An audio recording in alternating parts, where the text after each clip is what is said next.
Når Camilla er færdig med at ride, ikke også?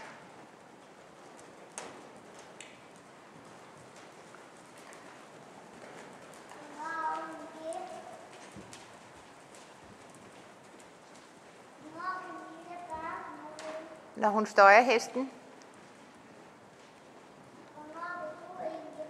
Når Camilla er færdig med at ride og støjer hesten, så er det mig, der skal ride.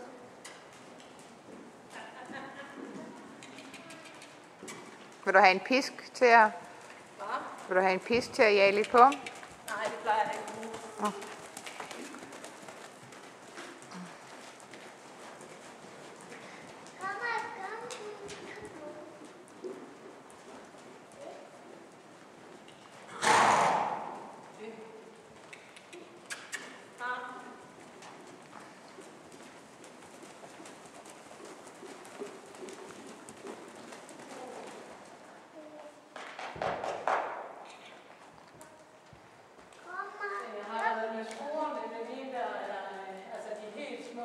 Ja.